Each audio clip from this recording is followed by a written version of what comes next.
أعوذ بالله السميع العليم من الشيطان اللعين الرجيم بسم الله الرحمن الرحيم الحمد لله رب العالمين والصلاة والسلام على سيدنا محمد وعلى آله الطيبين الطاهرين.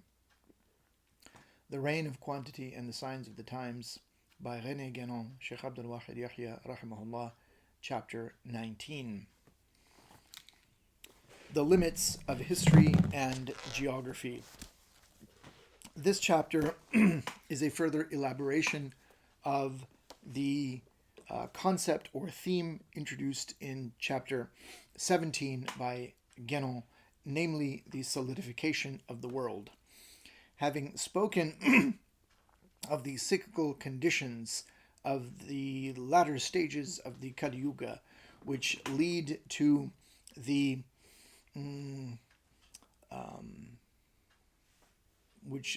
the obscuration, so to speak, of the human consciousness, an increase in its opacity, and thus rendering it much less receptive, as in previous yugas, to spiritual or supramundane influences, and as well as the overall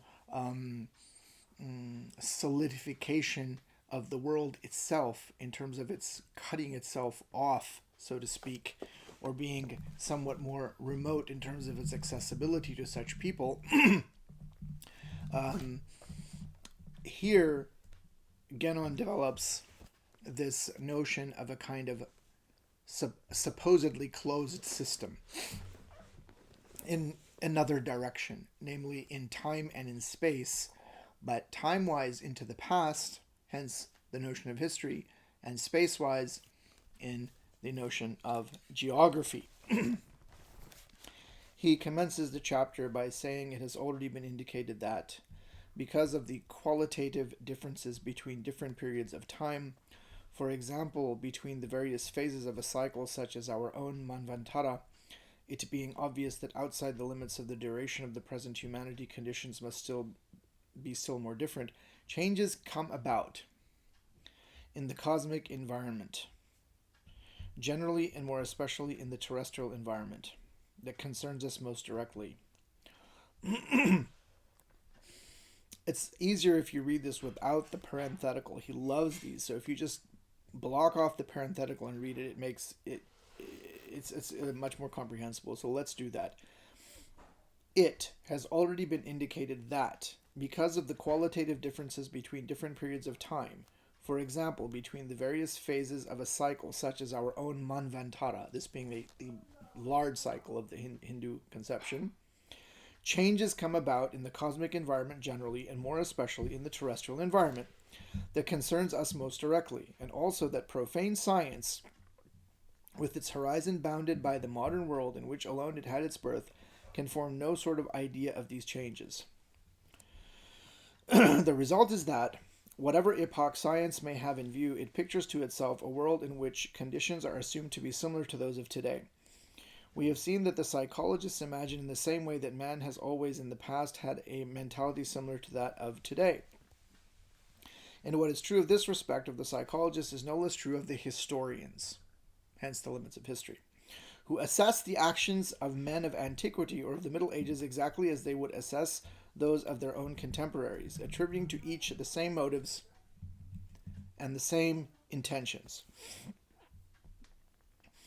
Thus, whether man or his environment be in view, it is evident that those simplified and uniformizing conceptions that correspond so well with present-day tendencies are being brought into play. As for knowing how this uniformization of the past can be reconciled with the progressive and evolutionist theories that are simultaneously adhered to by the same individuals, that is a problem the solution of which will certainly not be attempted here. So what Guénon is saying in all of that verbiage is that on the one hand, modern people read back anachronistically into the past the mentality of today to the men of the past. Moreover, they think that the past, in terms of its cyclical conditions, although they don't think in cyclical conditions, they think in terms of the structures of everyday life, the parameters in which human beings live, were the same then as they are now. And he's saying that this is not the case. The further back you go in time, the closer and closer you get to the beginning of the Kali Yuga, and the closer and closer you get to the principle, so to speak. And so there would have been a qualitative amelioration, so to speak, or improvement, so to speak, if we were to keep going back in time.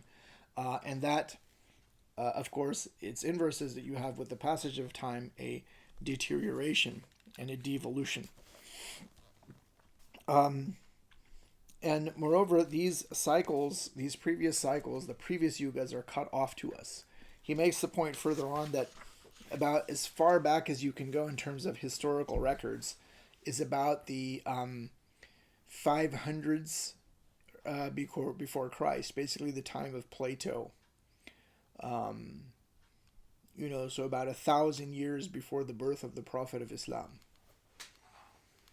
And then before that, it's sort of prehistoric times. So in terms of ancient Greece, you have the pre-Socratics. You don't really know much about them. You have the age of myth gods and heroes and demigods and titans and so forth. And we enter into the real nut of history, or what the modern people call myth. So the remote past, in that sense, is not really accessible to us. And there's a qualitative difference between remote periods of the past and now. These changes are in the very nature of the environment in which human beings live. So in 129, Gedon says, in speaking of changes in the environment, the intention is not to allude only to the more or less extensive cataclysms that in one way or another mark the critical points of the cycle. These are abrupt changes corresponding to real ruptures of equilibrium, and even in cases where, for example, it is only a question of the disappearance of a single continent, like Atlantis, it is easy to see that the terrestrial environment in its entirety must nevertheless be affected by the repercussions of any such event, and that the face of the world, so to speak, must thereby be markedly changed. Okay, so that's for the overall, these massive sort of geologic changes and so forth. But he says, there are, he says, in addition, continuous and imperceptible modifications, which within a period free from any cataclysm, produce bit by bit results that in the end are scarcely less impressive. These are not, of course, only simple geological modifications, as understood by profane science, and it is incidentally an error to consider the cataclysms from this narrow point of view alone, since it is always restricted to whatever is most exterior. Geologic is the most exterior. What is in view here is something more profound, bearing on the conditions of the environment themselves in such a way that, even if no account were taken of geological phenomena as being no more than details of secondary importance, beings and things would nonetheless be really changed.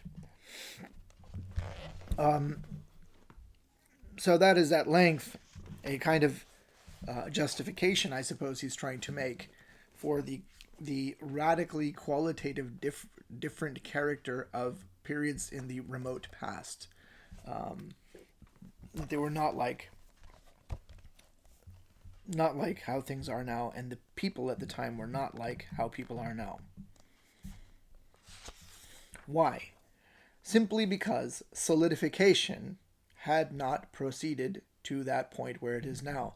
So the further back you go in time, solidification decreases. That's really the very simple idea at the heart of all of this complicated language that he has used here.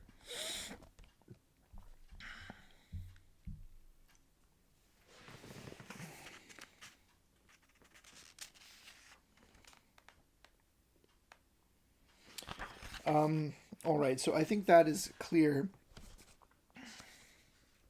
or I hope that that's clear. He wants to make an observation, or he wants to answer an objection before he goes further with this on page, let's see, bottom of page 130. Again, there's only 2 paragraphs on page 130, and it's the second paragraph about 2/3 of the way down. Before going any further, says Ganon, an objection that may arise in connection with the qualitative changes in the face of the world must be met.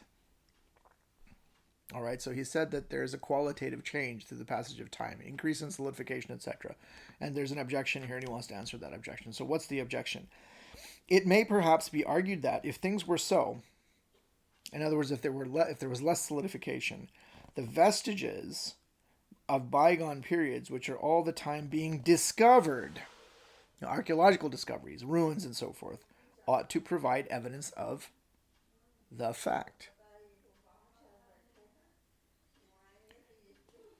Whereas leaving geological epochs out of consideration and keeping to matters that affect human history, archaeologists and even prehistorians never find anything of the kind, however far their researches may be carried into the past. Okay, so the objection is that, well, if things were less solidified, then how come we don't find any evidence of this in the archaeological ruins, the archaeological findings, excavations of archaeologists? In other words, the discoveries of these vestiges. So if you go to the pyramids or Stonehenge, I don't know, all sorts of archaeological sites, Baalbek. A recent discovery is a very weird, very bizarre, very marvelous discovery in somewhere in Turkey in a place called Göbekli Tepe. How come there's no evidence? Okay, so this is the objection. Kenan says the answer is really very simple.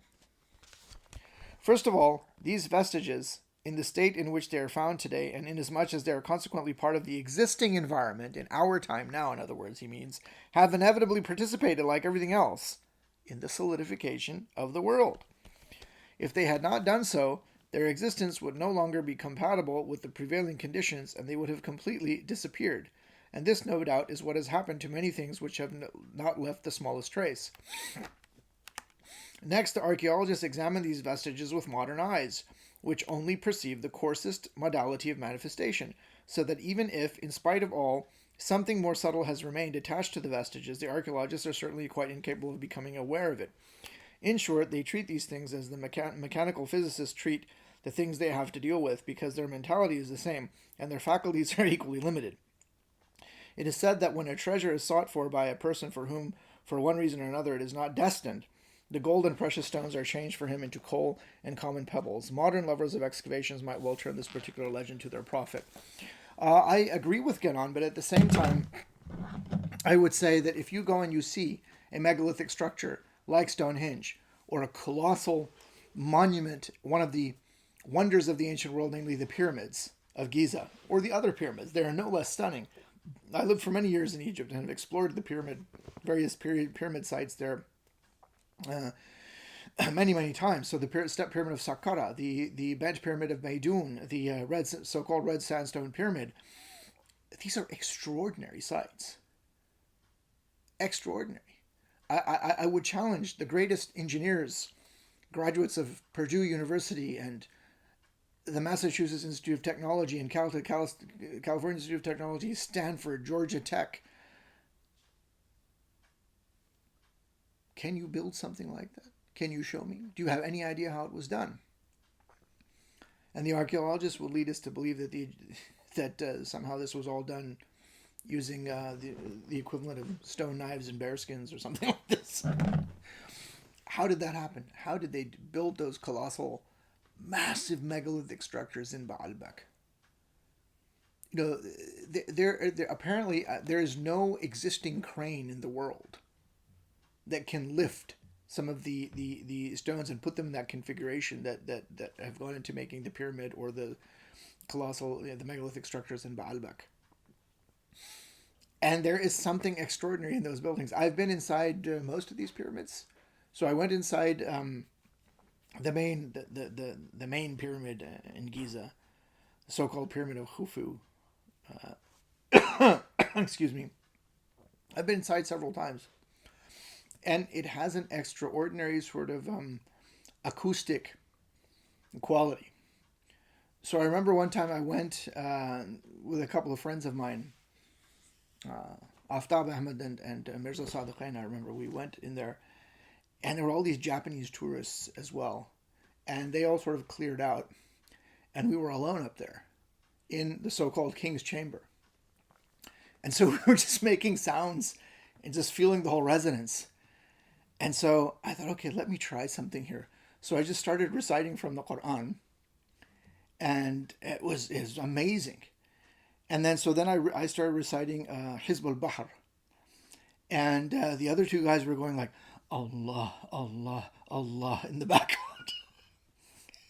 And it was just amazing, and we just got into the whole vibe of it. And then we finished the whole thing, and then I was finishing up. I said, "Subhana rabbika rabbil izzati amma yasifun wa salamun ala al-mursaleen," and all this stuff, right? And then we made dua and stuff, and we go like this. And then we turned around. There was this whole crowd of Japanese tourists standing there watching us. And as we turned around, they all bowed. They were just moved. They all bowed, like this. And then, being sort of clued into the whole Japanese vibe, I bowed back. It was just amazing. It's a very strange experience. But there is an extraordinary quality to these places. So again, I mean, if you're open to those influences, I really have no idea what those buildings were for, how they got that whole giant supposed casket in there. It's solid stone. There's no way. I don't think they were tombs. There's been a lot that's been written about these things now outside of mainstream archaeology. There's a guy named John Anthony West. Very interesting. He has a book called A Traveler's Key to Ancient Egypt. It's a travel guide to ancient Egypt, written from the sort of traditionalist, what he calls the symbolist perspective. And then he has a whole book on ancient Egypt called The Serpent in the Sky. And he's heavily influenced by a someone who was in many ways similar to Genon as being a traditionalist, I would say, with a capital T. He also wrote in French. His name was Schwaller de Lubisch, and he wrote a really important book called Le Temple de l'Homme in French, giant book, or The Temple in Man. It's 2 massive volumes translated into English, published by Inner Traditions International, and it's about the Temple of Luxor. He has a separate book on Karnak, but he lived on site for something like 30 years down there in Upper Egypt, and produced these books. And it's a fascinating study that includes things like sacred geometry. If you haven't watched our video on Keith Critchlow, you can refer to that. So profane archaeology, or archaeology conducted from the profane point of view, has really no way of experiencing what those ancient buildings were like, or getting even some sort of a glimpse from these vestiges. But if one approaches these things from a traditional perspective, and the way that Schwaller did, or even in my own perhaps somewhat ad hoc sort of explorations or experiments on site at the Great Pyramid, then you can get some inkling of what those things were about. So about midway down on page 131, however that may be, it is very sure that historians, simply because they undertake all their researches from a modern and profane point of view, come up against certain barriers in time that prove more or less completely impassable. And of course, that barrier, a temporal or historical barrier, which is met with, is towards the 6th century before the Christian era, so the 500 BC. The 500s BC, at which point, according to modern conceptions, history, properly so called, begins, so that all things considered, antiquity is understood in this history is a very relative antiquity indeed. At the same time, Genon is of the view that this so-called classical antiquity, as understood by the moderns, is also very much off the mark. The bottom of page 131, he says, this, however, does not imply that classical antiquity, as represented to us by modern historians, is not greatly disfigured. And he says that the same is true for the European Middle Ages. He says, the same being true of the Middle Ages, though they are even nearer to us in time. In other words, the mentality is so different. That's why they can't really understand those times. And indeed, they read back modern views, modern concepts, modern neuroses back onto ancient and medieval man. Moreover, the truth is that the most ancient things, I'm on page 132 now, top of 132. Moreover, the truth is that the most ancient things so far made known to us by archaeological research do not belong to a period more remote than about the beginning of the Kali Yuga, where naturally there is situated a second barrier. And now that's a barrier which he thinks it's impossible to go beyond, because the yugas, or the doctrine of the yugas, each yuga is preceded by some sort of it concludes in some sort of a cataclysm. So that barrier is what he calls the last great terrestrial cataclysm. And he says that, and I quote, "The cataclysm traditionally referred to as the disappearance of Atlantis." Atlantis is spoken of in key dialogues of Plato. And it's interesting, I don't remember which one, but in the quotation, or sorry, in the story that it's told there, the person who's narrating it, he's hearing this legend from an ancient Egyptian priest, and he says that the Greeks are like children in terms of history, and that it's really the ancient Egyptians who have this profound historical memory going back to eons before. And he proceeds to tell him the story, or if you prefer, the myth of Atlantis. Continuing on page 132, these few indications are enough to make it clear how vain are all the discussions to which the profane may wish to devote their time on matters connected with the earlier periods of the Manvantara, with the Golden Age or the primordial tradition, or even with much less remote events such as the biblical deluge. Deluge means flood, taking this last only in its more immediately literal meaning, in which it refers to the cataclysm. Again, he speaks of Atlantis. So this is the temporal barrier, so to speak. These are the temporal barriers. Temporal barriers beyond which it's not possible to go, and as a result of the solidification of the world. In other words, he again is saying that our knowledge of the past is also, especially the remote past, conditioned by this process of solidification. All right, so much for history. The same applies to geography. So 1, 2, 3. There are 3 paragraphs on page 132. Almost all the way at the bottom of the page, the 3rd paragraph begins and addresses the question of geography. He says, what has been said about the limits about the limits of history as conceived according to the profane conception can also be applied to the limits of geography, wherein there are also many things that have passed completely beyond the horizon of the moderns. Anyone who compares the descriptions of ancient geographers with those of modern geographers must often be led to wonder whether it is really possible that both are speaking of the same countries. Nevertheless, the ancient geographers are only ancient in a very relative sense, and it is not necessary to go back further than the Middle Ages in order to come across contrasts of that kind. In the interval that separates them from us, there has certainly been no notable cataclysm. Is it possible that the world has been able, in spite of this, to change its appearance to such an extent and so quickly? So part of this has to do with geographical knowledge. So if you look at ancient maps, there are some very peculiar ancient maps. There is a map from the Ottoman period known as the Piri Reis map. And this is before Columbus's alleged discovery, Columbus's supposed discovery of America, and it shows quite clearly the North American and South American coastlines and good bits of those continents, as well as Antarctica. There is in fact an entire, and that map in turn is based on even older maps. And there are many medieval maps known as portolans, which were used for navigation, that are also based on very ancient sources. What were these ancient sources? It's very hard to know. Probably the oldest source we have from the ancient world for map making and cartography is the geography of Ptolemy. And we're lucky that this book survived. Made it out of Alexandria, probably ended up in Pergamon, another ancient city, and then ended up in Constantinople. And so we have a manuscript of it. And so we have the geography of Ptolemy, but it's a book basically of coordinates. of key cities. And on the basis of that, you can in fact construct a map, and in fact you can construct a globe. And one such thing was made actually in the Abbasid period. And there is a replica of it at the Museum of Islamic Sciences in Istanbul. But so that is one sort of ancient map that survives from the ancient times.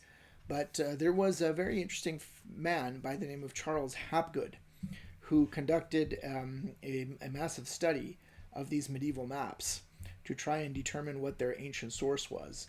And the thing is, he didn't have like a complete map. So any sort of map which you make has to have a coordinate system. So the modern convention in modern maps and navigation is that the prime meridian, or the point from which longitude will be measured, and longitude is measured east-west. So you have to take a 0 point, a 0 longitude, and that is Greenwich, the observatory in Greenwich in the UK. And that's what modern maps are based on. And so you measure out east longitude and west longitude, and then the rest is latitudes measured north and south. Longitude are great circles, meaning that they are circles on the sphere whose centers are at the center of the sphere, and circles of latitude are not like that. They're cross sections.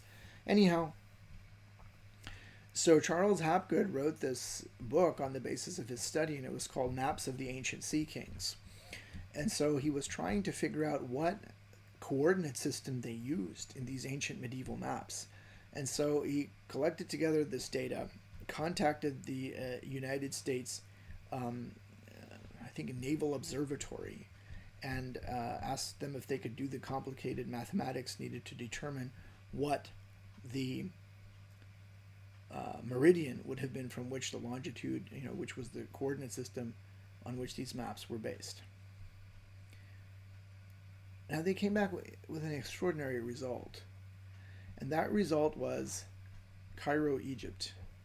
Not only Cairo, Egypt, but that meridian ran smack dab through the exact center of the Great Pyramid of Giza.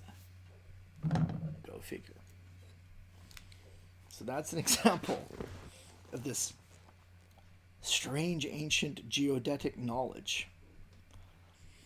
And Hapgood wrote another book entitled Pole Shift, about the shift of the poles related with the precession of the equinoxes, also the flip of the magnetic field, and so forth.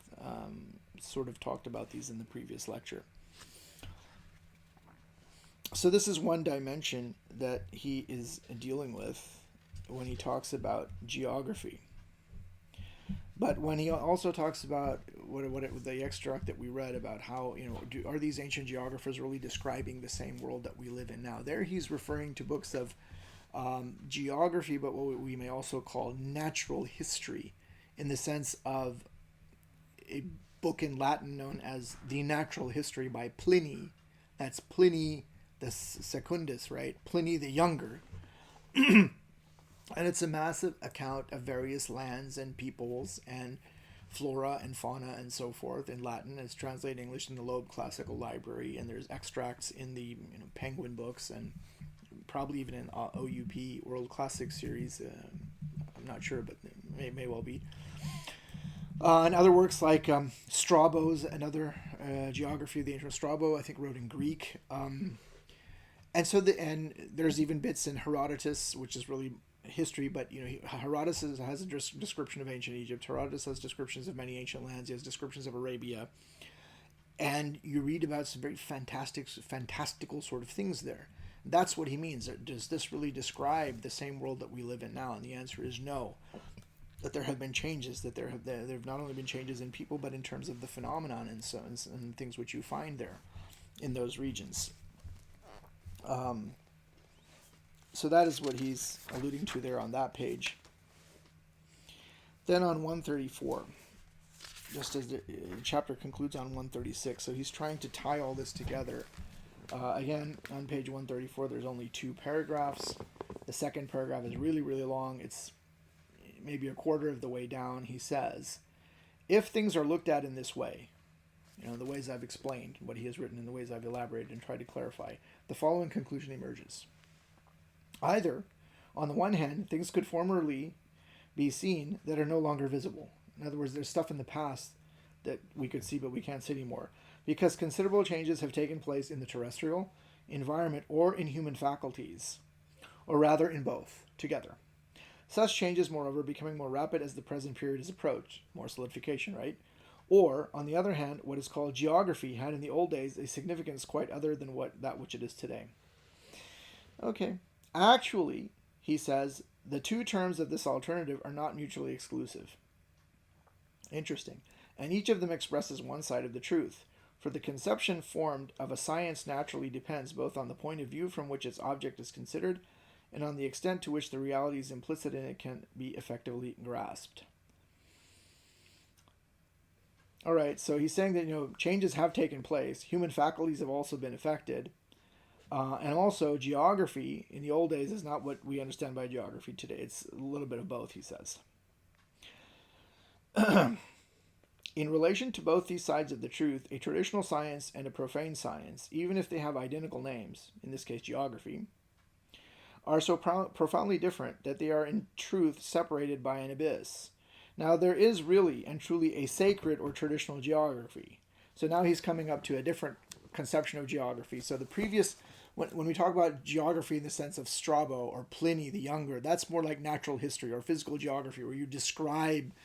So in modern physical geography, we might describe Tajikistan and what kind of animals are there and what kind of plants grow there and what kind of ethnic groups are there and what sort of linguistic, what sort of language families are there. And, maybe there's people who speak some version of ancient Sogdian called Yagnobi or something like that. This is all actually true about modern Tajikistan. So Strabo, Pliny, this is what you find there. But at the same time, there is the sacred character of space, and that's what he's leading into now in this understanding of geography as a sacred science as opposed to geography as a profane science. So geography as a profane science is latitude, longitude, the quantitative dimension, map making, right? Maybe some drawing out these borders, things like this. But there was a sacred geography as well. Where did I leave off? Separated by an abyss. Now there really is, and truly, a sacred. Now there is really and truly a sacred or traditional geography is completely unknown to the moderns, as is all other knowledge of the same kind. There is a geographical symbolism as well as a historical symbolism, and it is the symbolical value of things that gives them their profound significance. So how do you choose places to consecrate a temple or build a house? So this is what we find in the Chinese tradition of feng shui or feng shui, right? The Indic tradition of Vastu Shastra, a sacred kind of geography. So there is a geographical symbolism as well as a historical symbolism, and it is the symbolical value of things that gives them their profound significance, because through it is established their correspondence with realities of a higher order. But it is not possible for this correspondence to be effectively determined unless there is the ability to perceive in one way or another the reflection of the said realities in the things themselves. Thus it is that there are places particularly suited to serve as a support for the action of spiritual influences, and on this fact has always been based the establishment of certain traditional centers, whether principal or secondary. The oracles of antiquity, like the Oracle of Delphi, the Oracle of Chuma, places of pilgrimage, Mecca, Medina,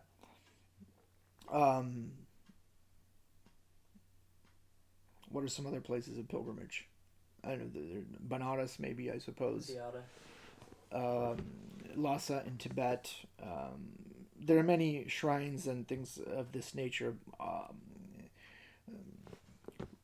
sacred places and spaces that ancient peoples would have set out for in the character of a sacred journey or pilgrimage. There are many.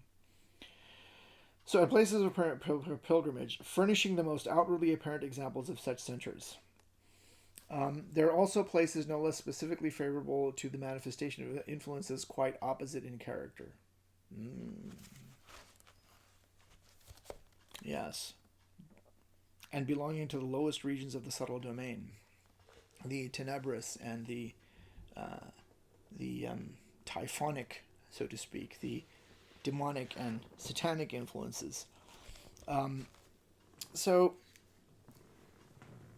the establishment of cities in ancient times, or even the building of a house or the building of a temple, was involved with sacred geography, choosing a place where such influences should be conducive to the channeling, so to speak, of such influences. And at the same time, those structures then would be built according to sacred geometry. And that is sacred architecture.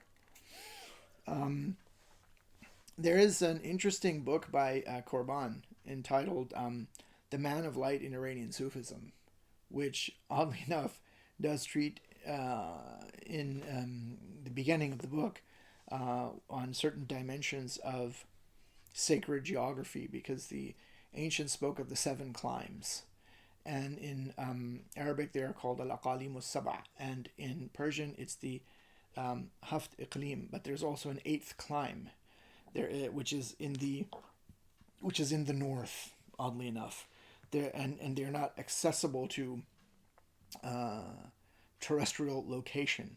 So it's some sort of a non-terrestrial. It's sort of a terrestrial pathway into a non-terrestrial realm. There are such ideas in various religions, like in Buddhism, there's the notion of Shambhala, this realm where the Buddha resides, or where the Maitreya Buddha, the Buddha of the end of time, resides. And there's a whole initiatic tradition in Tibetan Buddhism known as the Kala Chakra Tantra, Kal Chakra Tantra, and there's an initiation known as the Kala Chakra initiation, or the Kal Chakra Abhishek, which the Dalai Lama has given at various times. And it is concerned with the conquering of time itself, and is very much involved with the, shall we say, apocalyptic teachings of end times related to Tibetan Buddhism. There is the notion that the Mahdi is in some realm, according to some Shia esoterists, and that he is in the realm of Hurqulaya, in the mystical islands of Jabal Qa and Jabal Sa. Again, these are not to be found on our terrestrial maps. And Korban was very interested in all of this. Coming more to our direct terrestrial domain and not these 8th climb and so forth, it's interesting that around the world you find the concept of 12 tribes, and that when certain places are established or a place is settled, 12 tribes are settled, and each one has its own realm. So there's a very interesting book called 12 Tribe Nations that deals with this. This was also a concept in ancient Greece, and there is a book on sacred geography among the ancient Greeks as well. So there was this notion of the sacred character of the number 12. That is, of course, associated with the path of the sun through the signs of the zodiac. It is also related to the dodecahedron. Socrates speaks of this in one of the dialogues with Plato about the universe being a dodecahedron. So all of this is connected with these kind of sacred influences.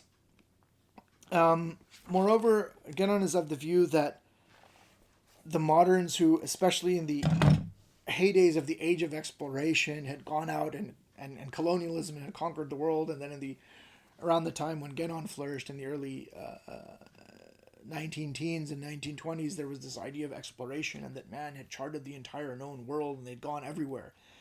And Genon is of the view, well, like, really, have we really, are there remote corners of the world which no one has been to yet?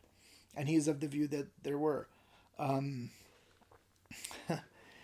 And he says that a lot of these people who have gone to these remote areas, they come across various strange creatures, the abominable snowman, that's what he's alluding to, the Yeti, I suppose, Sasquatch, Bigfoot. He doesn't really actually mention any of these, but the idea, let's find the exact passage. 135, a little more than halfway down. In this connection, there is one more thing to be said concerning the descriptions of strange beings met with in such accounts. Accounts of travel and exploration. Since these descriptions naturally date at the earliest from classical antiquity, you find them, in those texts as well. Things like, actually, he's footnoted Pliny right here. From classical antiquity, a time at which an undeniable degeneration had already taken place from the traditional point of view.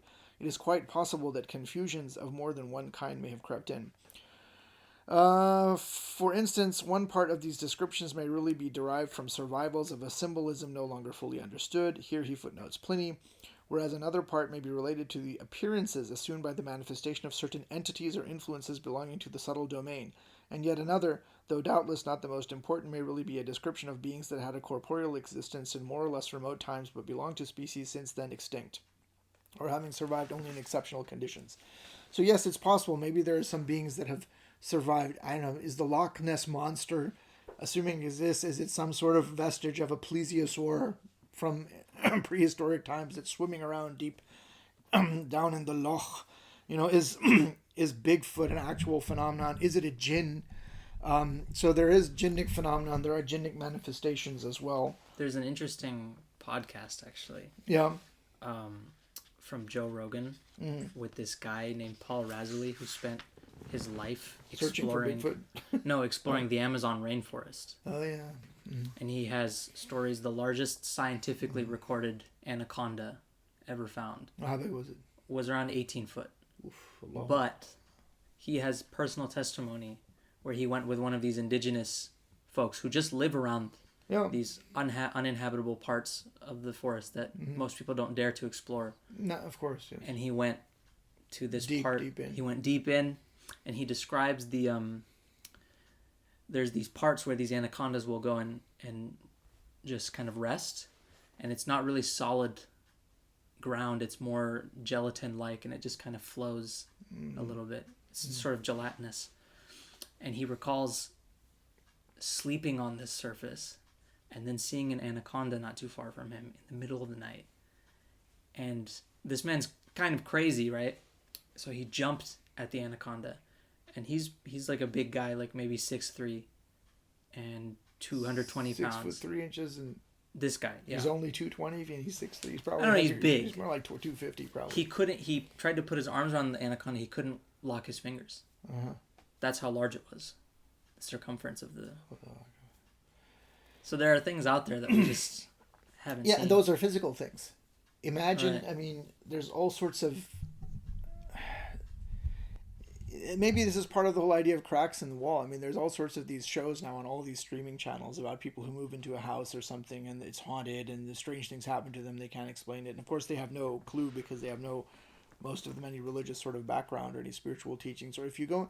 The thing is, jinns do exist. And if you go into especially remote areas, because they don't really like to be with human beings. That's why they might start inhabiting a place that's been empty for a long time. Because human beings are crowding them out. But so they often reside in very remote areas. And so if you go in very, very remote areas, you might actually see some strange things. And so some of these strange sightings, and we don't even have to go back to the ancient world, there's plenty of them, documented in modern times, may well be instances of jinn manifestation.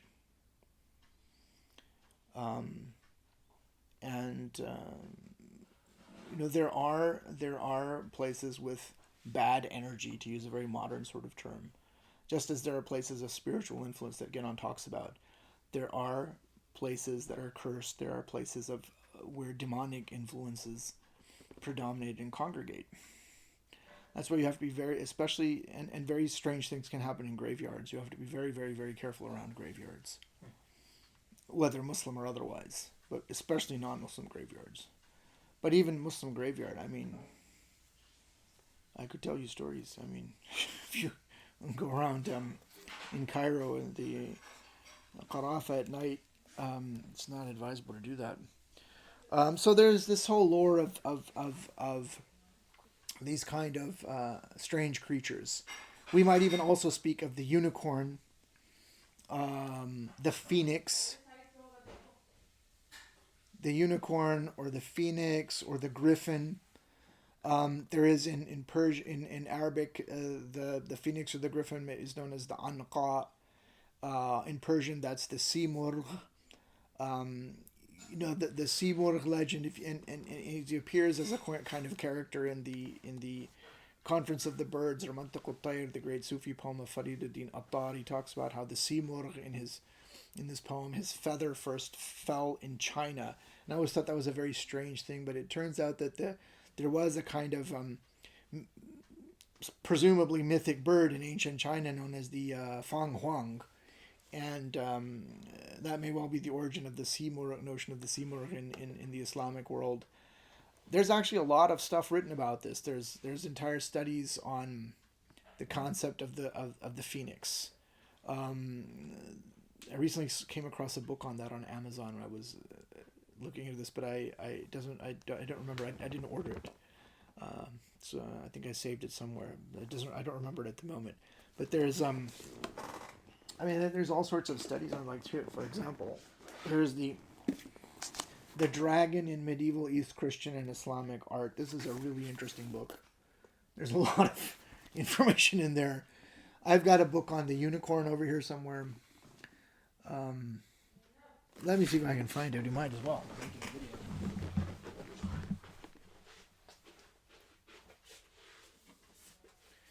Yeah, The Lore of the Unicorn. The Lore of the Unicorn by Odell Shepherd. He's of the view that there was such a creature in the past. It's now gone extinct.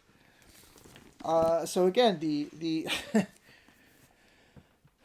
the geography, the natural history of the past, and not even the remote past within this yuga, is not really very well understood or well known to the moderns. And again, because of the solidification of the world. One, because accessing that knowledge is just because it's so remote, right? We don't have records.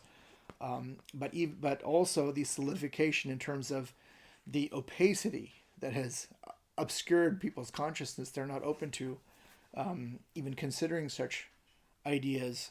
And again, this whole notion of sacred geography. So this is all, yet again, this chapter is just devoted to giving more instances of this notion of the solidification of the world. So chapter 18 and 19 are instances of these examples. Now in chapter 20, which we will pursue in the next lecture, Genon returns to the theoretical dimension, and he is concerned with the geometric symbolism. Again, geometry as a symbol for supramundane truths is very important. And that chapter is called From Sphere to Cube. It's concerned with this notion of what the ancients called the squaring of the circle. It's a pretty complex chapter, and he makes references to other books, especially his book on the symbolism of the cross. That has nothing to do with the Christian cross. He just means the perpendicular, two lines at 90-degree angles. So we'll deal with that more theoretical theme in the next lecture. So these two chapters, 18 and 19, which we just discussed, were examples, although Genon doesn't really give concrete examples too much. And that's what I've tried to sort of flesh out, and I hope that people who are reading and following along in the book find that to be useful. Stay tuned for the next lecture on From Sphere to Cube. Thank you very much for watching.